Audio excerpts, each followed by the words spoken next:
اور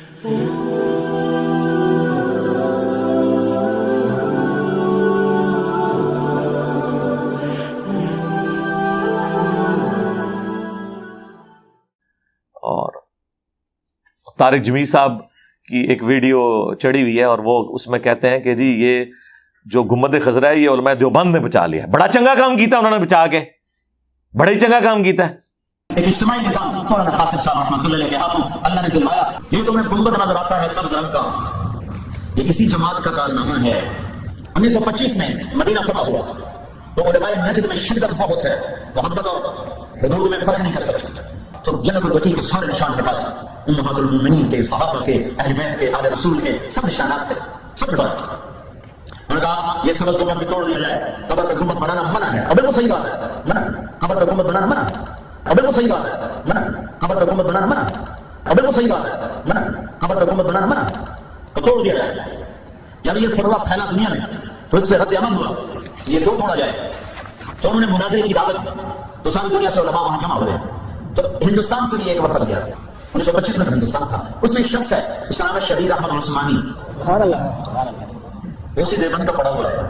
بخاری شریف سے حدیث ہے, عائشہ یہ تیری قوم ہے نا ابھی نئی نئی مسلمان ہوئی ہے, اگر یہ ذرا تھوڑا زمانہ گزر چکا تھا تو میں بیت اللہ گرا کے نئے سرے سے بنا تھا اور میں حکیم کو اس میں شامل کر دیتا, لیکن مجھے خبر ہے کہ یہ بگڑ جائیں گے. اس حدیث کو بنیاد بنایا اور 2 گھنٹے بات کی اور علماء نجد ایسے بیٹھ رہے. تو سلطان عبدالعزیز کا عجیب الہندی, ہندی کو جواب دو, ہندی کو جواب دو. کہنے کہ ہمارے پاس کوئی جواب نہیں. کہ پھر ہندی کا فیصلہ صحیح ہے, اس سب گنبد کو باقی رکھا جائے گا. یہ بر صغیر کے علماء کی تو پھیل یہ گنبد کھڑا ہے. یہ بر صغیر کے علماء کی تو پھیل یہ گنبد کھڑا ہے. یہ بر صغیر کے علماء کی تو پھیل یہ گنبد کھڑا ہے. ہاں اچھا, خود اس میں مان رہے ہیں کہ قبروں پہ عمارت بنانا غلط ہے, اور وہ منسوب کر رہے ہیں جی ہمارے ایک بابا جی تھے شبیر احمد عثمانی صاحب, جنہوں نے محمد علی جناح کا جنازہ بھی پڑھایا تھا, تو انہوں نے وہاں پہ عربیوں کو لاجواب کر دیا. اور یار تو انو کہا نہیں کوئی پاندہ اللہ دے بندے ہو, عربیوں کو لاجواب کر دیا. اس کو واٹس ایپ کال آئی تھی, ایک دن کے اندر یہ سارے مزار گر گئے تھے. ظاہر پورا ایک موب آیا تھا, جب ایک پورا لشکر کسی شہر میں داخل ہوتا ہے. گنبد خضرا خود انہوں نے چھوڑا تھا. اچھا دیکھیں یہ کہانی ہے نا, کہانی کیسے پکڑی گئی. طارق جمیل صاحب یہ سٹوری سنا رہے ہیں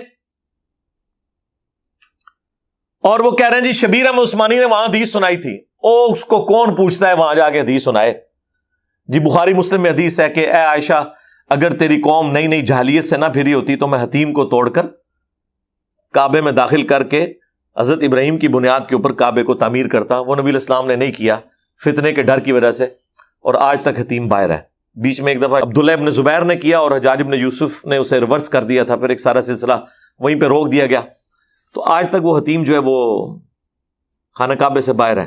تو اس حدیث کے اوپر جو ہے نا وہ نجدی علماء لاجواب ہو گئے, اور ان کو کس نے لاجواب کرنا ہے, انہوں نے یہ حدیث ان کو پہلے ہی پتا تھی اور وہ اسی فتنے کی وجہ سے اس ایکسٹریم پہ جانا نہیں چاہتے تھے. ورنہ جہاں انہوں نے سارے مزار گرائے تھے, اس کو گراتے ہوئے کوئی مسئلہ تھا. کون سی اس وقت انٹرنیٹ کے اوپر خبر چڑھ جانی تھی. میں 8 سے 100 سال پہلے بات کر رہا ہوں, جب ساتھ والے محلے میں نہیں پتا ہوتا تھا کہ کیا ہوا. اب طارق جمیل صاحب تو یہ کہانی سنا رہے ہیں, اور طارق جمیل سے بھی 100 گنا بڑے ان کے بزرگ پیر ذوالفقار نقشبندی صاحب جو الیاس گمن صاحب کے مرشد بھی ہیں اور وہ انجینئر بھی ہیں. وہ کہتے ہیں نہیں انجینئر ہو تو پھر پیر ذوالفقار جیسا ہو. یہ بھی حیرانگی ہے المیہ ہے کہ دین کے مسئلے لوگ صرف انجینئر سے لینے چلے گئے. اور میں کہتا ہوں کہ سنو, انجینئر ہو عالم بھی ہو, بالکل جاؤ مسئلے لے لو. انجینئر بھی ہو عالم بھی ہو, نا میں کوئی اعتراض. حضرت جی پیر ذوالفقار احمد نقشبندی دامت برکاتہم العالیہ انجینئر بھی ہیں, عالم دین بھی ہیں, شیخ طریقت بھی ہیں. حضرت جی پیر ذوالفقار احمد نقشبندی دامت برکاتہم العالیہ انجینئر بھی ہیں, عالم دین بھی ہیں, شیخ طریقت بھی ہیں. حضرت جی پیر ذوالفقار احمد نقشبندی دامت برکاتہم العالیہ انجینئر بھی ہیں, عالم دین بھی ہیں, شیخ طریقت بھی ہیں. تو کبھی کوئی اعتراض ہوا؟ لیکن مرزا علی کو ہم کہتے ہیں کہ ابے تو جسٹ انجینئر وداؤٹ عالم ہے, تجھے کس نے کہا تو آٹومیٹک عالم بن جا. ریبوٹ عالم نہیں چل سکتا بھائی, ریبوٹ ہر کام کرتا ہے لیکن اس سے شادی نہیں ہو سکتی. انجینئر بھی ہیں اور عالم بھی ہیں. وہ جو انجینئر بھی ہیں عالم بھی ہیں وہ بھی روتے روتے ہوئے نا سنا رہے ہیں سٹوری. وہ سٹوری یہ سنا رہے ہیں کہ عرب کا قافلہ دیوبند سے پوچھنے کے لیے آیا کہ دسو نے گنبد خضرا دا کیا کرنا ہے. اور وہاں پہ اشری تھانوی صاحب بھی تھے, باقی لوگ بھی تھے. اچھا صرف یہاں پہ بات ختم. انہوں نے کہا جی لوگ پریشان تھے کیا دلیل وہ دیں گے. انہوں نے کہا حدیث تو بالکل ٹھیک ہے بخاری شریف کی, حالانکہ سر وہ بخاری جی نہیں حدیث مسلم میں ہے. پہلی تو اپنی تصحیح کرو. انجینئر بھی ہیں اور عالم بھی ہیں اور حدیث کہہ رہے ہیں بخاری میں, وہ مسلم حدیث ہے, قبروں پہ عمارتیں مت بناؤ. اگر یہ ان کے بارے میں بڑا نہ کلیم کرتے تو میں اس طرح چینگے نہ اتارتا. یہ ہو سکتا ہے کسی سے سلپ آف ٹنگ, لیکن میں نے ویسے ہی بتایا. اچھا, ہمارے کیس میں تو میں اگر کہیں پہ ریفرنس غلط بھی ہو جائے نا تو ہم اس کو ڈسپلے کروا دیتے ہیں تاکہ کوئی ابہام باقی نہ رہے. اچھا, وہ جڑے انجینئر بھی ہیں اور عالم بھی ہیں, پتہ کیا انہوں نے جواب دیا؟ انہوں نے کہا جی علماء دیوبند نے, علماء عرب جو ان کو پوچھنے آئے ادھر, اچھا, ان کو کہا کہ جی یہ جو حدیث ہے نا, اس حدیث کا مطلب یہ ہے کہ آپ نے قبر کے ایگزیکٹ اوپر عمارت نہیں بنانی, جو گنبد ہے وہ فوق بنا ہوا ہے, لہذا یہ والا جو مسئلہ ہے یہ اس کیٹیگری میں فال ہی نہیں کرتا.